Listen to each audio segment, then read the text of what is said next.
Our project, being funded by the Creative Campus Innovations program, is called The Secret Life of Public Spaces.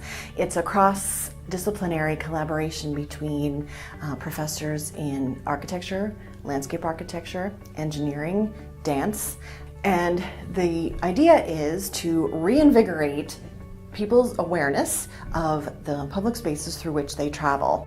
We really came at it not trying to write to get a grant, but really what interests us and what, as this really random group of people, could we come together and really be passionate about. We focused around our larger research and inquiry project about public space, how people use it, what interventions might be, and how we might use dance movement as a mode of inquiry to figure out what's happening in public spaces and then to do something about it.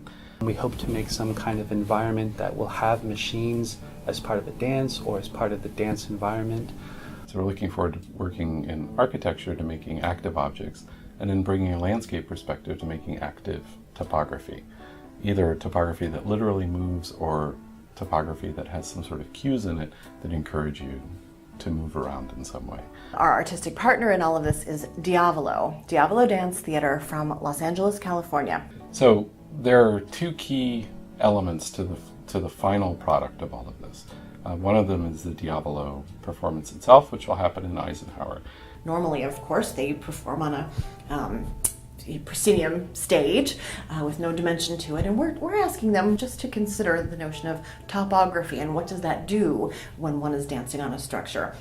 The second component to the end product are the student performances. There's a series of site-specific, structure-based works by the Penn State Dance Company. What you get in college is a really traditional repertory experience where somebody comes in, they put a piece on you, and you perform it.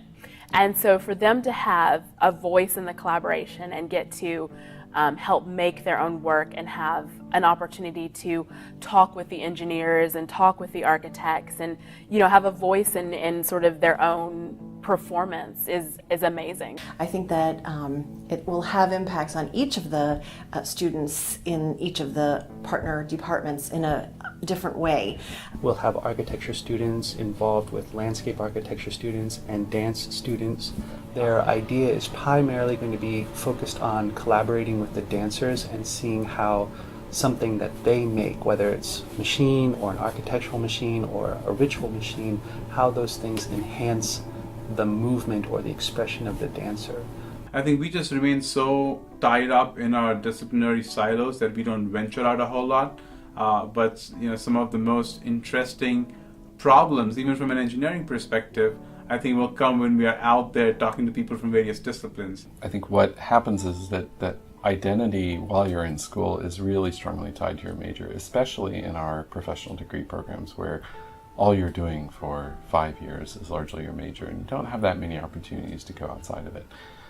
And yet, having expertise outside of the world of making and thinking, design, and conceptualizing is really critical to making those things acceptable by the world. We've actually been trying to figure out how to work across these colleges naturally for our projects, and this just seemed like a great extension of that at a whole nother level. I really think that collaborations like these and projects like these where you're dreaming a little, imagining a lot, they kind of remind you that you're very human, and it connects you back to what your priorities are. There are common, basic human experiences in public spaces or in life in general that lead people to insights that really strengthen their own disciplinary knowledge and make them fuller humans. All the work that we do, nothing is an academic exercise.